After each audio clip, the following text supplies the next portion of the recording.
Hello, fruit planet നഴ്സറിയുടെ ഒരു പുതിയ വീഡിയോയിലേക്ക് എല്ലാവർക്കും സ്വാഗതം. ഇന്ന് നമ്മളൊരു അൺബോക്സിങ് വീഡിയോ ആയിട്ടാണ് വന്നിട്ടുള്ളത്. ഇന്നത്തെ unboxing multi petal grafted adenium plants ആണ്. നമുക്ക് ഏകദേശം 20 വെറൈറ്റി പ്ലാന്റ്സ് ആണ് വന്നിട്ടുള്ളത്.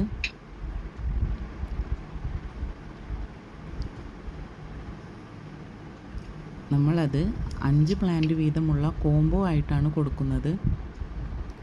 4 ഡിഫറെൻറ്റ് കോംബോസ് അവൈലബിൾ ആണ്. ഒരു കോംബോക്ക് 625 പ്ലസ് CC ആണ് പ്രൈസ് വരുന്നത്. താല്പര്യമുള്ളവർ വാട്സപ്പിൽ മെസ്സേജ് ചെയ്യേണ്ടതാണ്. Thank you.